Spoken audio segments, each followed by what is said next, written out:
What's up, guys? Hope you're doing well. Welcome to the channel. Today we are reacting to George Carlin, Dumb Americans. Now, I'm an American and there are plenty of dumb Americans here, so we're gonna see what he has to say about dumb Americans, because unfortunately it's an epidemic, but maybe there's a solution. I don't know what that is, but with that being said, we're gonna get right into it and check it out. But say what you want about America, land of the free, home of the brave. We got some dumbass motherfuckers floating around this country. Dumbass motherfuckers. You know? Yeah. This is... Now, obviously, that doesn't include this audience. I understand that. You seem intelligent and perceptive, but... This is 20 years ago, so things, if anything, things have probably gotten worse with just people having super short attention spans and social media. The rest of them, holy jumping fucking shitballs. Dumber than a second coat of paint. And this ain't just ranting and raving. This ain't just blowing off steam. I got a little evidence to support my claim. It just seems to me, that only a really low IQ population could have taken this beautiful continent, this magnificent American landscape that we inherited. Well, actually, we stole it from the Mexicans and the Indians, but hey, it was nice when we stole it. It looked pretty good. It was pristine. Paradise. Have you seen it lately? Have you taken a good look at it lately? It's fucking embarrassing. Only a nation of unenlightened half-wits could have taken this beautiful place and turned it into what it is today, a shopping mall. A big fucking shopping mall. True. You know that? That's all you got. That's all you've got here, folks. It's all about GDP and people buying stuff. Mile after mile of mall after mall. Many malls. Cards. Major malls and mini Yeah. malls. They put the mini malls in between the major malls. And in between the mini malls, they put the mini marts. And in between the mini marts, you got the car lots, gas stations, muffler shops, laundromats, cheap hotels, fast food joints, strip clubs, and dirty bookstores. America the Beautiful. One big transcontinental commercial cesspool.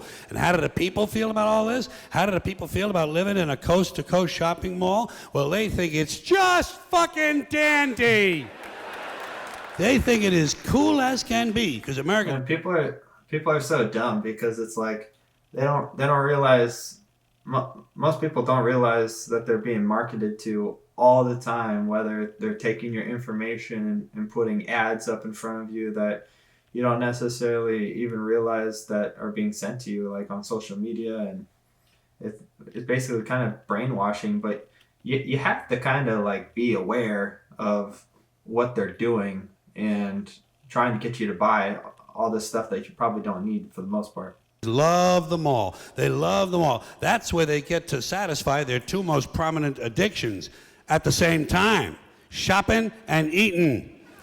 Millions of semi-conscious Americans, day after day, shuffling through the malls, shopping and eating, especially eating. Americans love to eat. They are fatally attracted to the slow death of fast food. Like eating, though? Hot dogs, corn dogs, triple bacon cheeseburgers, deep fried butter dipped in pork fat and cheese whiz, mayonnaise soaked barbecued mozzarella patty melts. Americans will eat anything. If you were selling sauteed raccoons' assholes on a stick, You're so good at talking. Americans would buy them and eat them, especially if you dipped them in butter and put a little salsa on them. This country is big time, pig time. Forget the bald eagle. You know what the national emblem of this country ought to be? A big bowl of macaroni and cheese. A big bowl, because everything in this country is king size. King size, extra large, and super jumbo, especially the fucking people. And you know what? You know what's so annoying, though, is that like when you go to a super nice restaurant sometime, they give you like these super small portions and you're paying like 5 times more than it's worth, and you're not even full at the end. That's what pisses me off the most. But yeah, definitely it's super wasteful if you're getting these huge portions and not finishing them. Oh. Have you seen some of the people in this country? Have you taken a good look at some of these big fat motherfuckers walking around? Big fat motherfuckers. Oh my God. Huge piles of redundant protoplasm lumbering through the malls like a fleet of interstate buses. The people in this country are immense, massive bellies, monstrous thighs, and big fat fucking asses. And if you stand there for a minute and you look at one of them, you begin to wonder, how does this woman take a shit? How does she shit? It's a valid point. And even more frightening, how does she wipe her ass? Can she even locate her asshole? She must require assistance. It's like the same for huge bodybuilders, though. Are paramedics trained in this field? And standing right next to her, of course, with a plate full of nachos and a mouthful of pie is her clueless fucking husband, Joe Sixpack. With his monstrous swollen beer belly hanging dangerously out over his belt buckle, this guy ain't seen his dick since the Nixon administration. And if you stand there and you look at the two of them, you begin to wonder to yourself, do these people fuck? Is this man actually capable of fucking this woman? It doesn't seem structurally possible. Where there's a way, there's a will. That these two people could achieve penetration. Maybe they're in that Cirque du Soleil or something. Telling you, the people in this country, every one of them is 50 pounds overweight. They are gargantuan. And in the summertime, God help us, in the summertime, they all want to wear short pants. Jesus, Lord, protector of all that is good and holy, deliver me from fat people in short pants. They all got short pants, big bellies, fat thighs, and dumb kids. Short pants, big bellies, fat thighs, and dumb kids. Every one of them's got two dumb-ass kids with them. And the whole family is wearing T-shirts, and every one of them's got the same T-shirt. I'm with stupid. Apparently in this country, the stupids are an extended family. And besides wearing them T-shirts, everyone in the family's got on a backpack. They got a backpack strapped to their back so they can carry around lots of stupid shit. And the reason they got to carry their stupid shit strapped to their backs is because their hands must remain free at all times to hold food. And to get that food up to the mouth where it gets shoveled in with all the rest of the disgusting shit they ate that day. And another reason for the backpacks is these people are going to buy even more stupid shit. I miss this type of comedy, you know? It's like, George Carlin is the OG, one of the greatest. Nowadays, you still have comedians doing some, like, wild stuff, but nowadays not everybody, but people are trying to cancel them because they're offended at the jokes because it offends them, and it's like, facts over feelings, you know? Like, it's comedy, right? Enough stupid shit at home. They just had a stupid shit sale. They're going to buy more. They're going to go out in the parking lot and stuff this stuff into the big, fat, ugly, oversized SUV that's got plenty of room in it for stupid shit and lots of room left over for these big, fat, ugly motherfuckers to get them home. Stopping, of course, for jelly roll and fried dough. These people are efficient, professional, compulsive consumers. It's their civic duty, consumption. It's the new national pastime. Fuck baseball, it's consumption. The only true, lasting American value that's left, buying things. People spending money they don't have on things they don't need. Money they don't have on things they don't need. So they can max out their credit cards and spend the rest of their lives paying 18% interest on something that costs $12.50. And they didn't like it when they got it home anyway. Not too bright, folks. Not too fucking bright. But if you talk to one of them about this, if you isolate one of them, you sit them down rationally, you talk to them about the low IQs and the dumb behavior and the bad decisions, right away they start talking about education. That's the big answer to everything. Education. They say we need more money for education. We need more books, more teachers, more classrooms, more schools. We need more testing for the kids. And you say to them, well, you know, we've tried all of that, and the kids still can't pass the test. They say, don't you worry about that. We're going to lower the passing grades.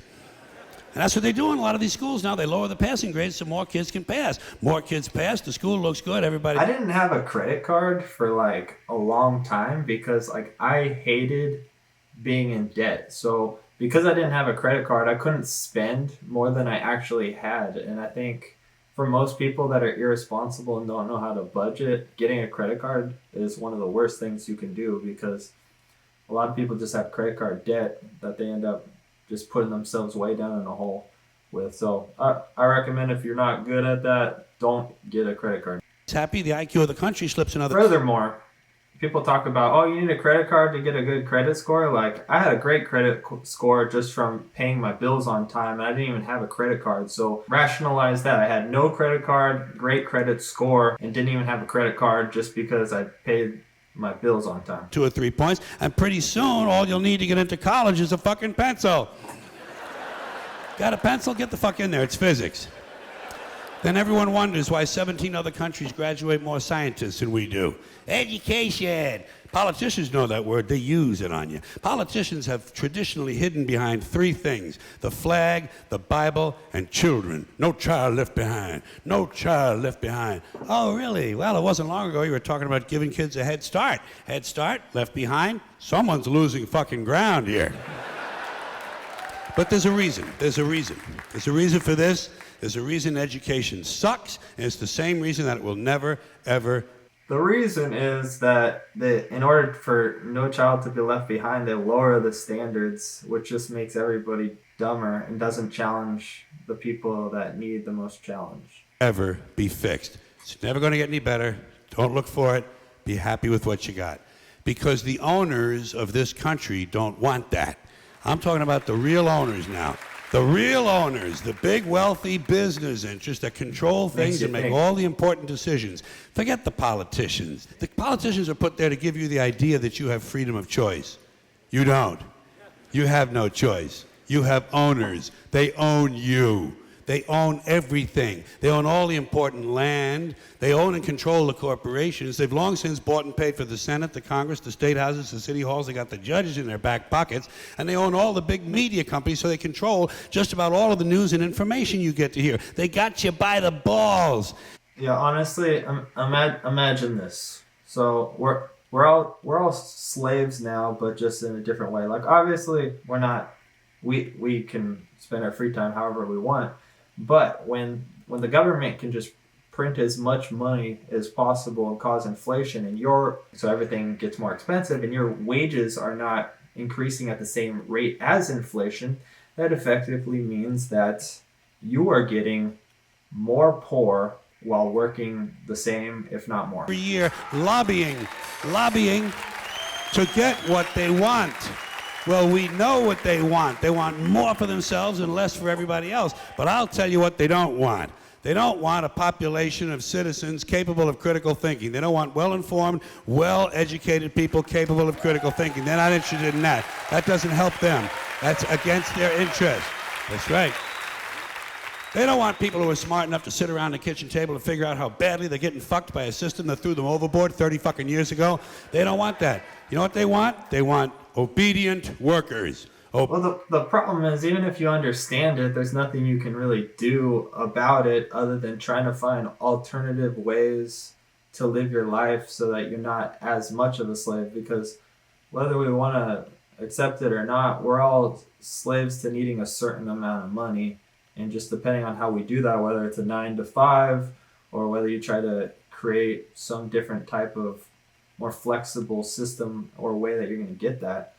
But yeah. Obedient workers. People who are just smart enough to run the machines and do the paperwork and just dumb enough to passively accept all these increasingly shittier jobs with the lower pay, the longer hours, the reduced benefits, the end of overtime, and the vanishing pension that disappears the minute you go to collect it. And now they're coming for your Social Security money. They want your fucking retirement money. They want it back so they can give it to their criminal friends on Wall Street. And you know something? They'll get it. They'll get it all from you sooner or later because they own this fucking place. It's a big club, and you ain't in it.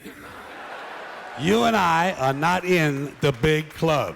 And by the way, it's the same big club they use to beat you over the head with all day long when they tell you what to believe. All day long, beating you over the head in their media, telling you what to believe, what to think, and what to buy. The table is tilted, folks. The game is rigged. And nobody seems to notice. Nobody seems to care. Good, honest, hard-working people, white collar, blue collar, doesn't matter what color shirt you have on. Good, honest, hard-working people continue. These are people of modest means. Continue to elect these rich cocksuckers who don't give a fuck about them. They don't give a fuck about you. They don't give a fuck about you. They don't care about you at all. At all. At all. Yeah. You know?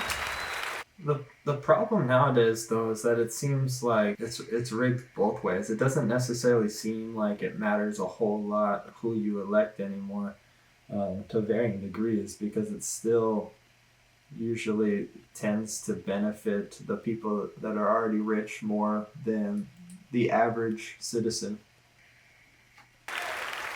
And nobody seems to notice, nobody seems to care. That's what the owners count on, the fact that Americans will probably remain willfully ignorant of the big red, white, and blue dick that's being jammed up their assholes every day. Because the owners of this country know the truth. It's called the American dream, because you have to be asleep to believe it.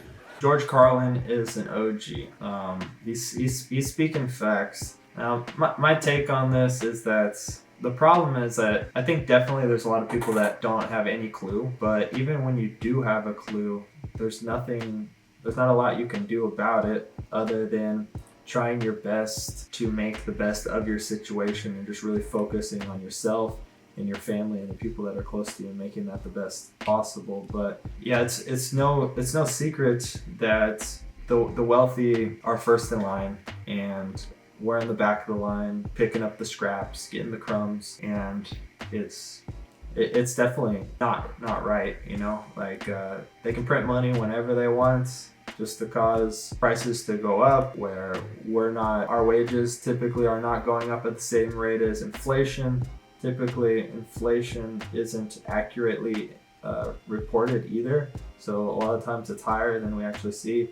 And so people are working, you know, not to get all morbid and stuff, but people are basically working just as hard, if not harder, and slowly having a lower standard of living. You know, more people are having to move in together, all types of stuff. So I don't know where this ends, you know, with America, but I think obviously we've seen things getting worse in the last 4 years. So it'll be interesting to see, you know, where we go from here. But even if there's not a lot you can do about it, it's still good to understand what's happening, even if you know that you're being screwed, because then, you know, at the end of the day, you're still back at trying to focus on what you can do for yourself and your family. Anyways, if you guys like this type of comedy stand-up content, let me know some other comedians that you would like me to react to in the comments, and make sure to subscribe if you haven't, so that you're up to date with any new videos that come out. And as always, I appreciate you guys, and thank you for watching. I will see you in the next one. Peace.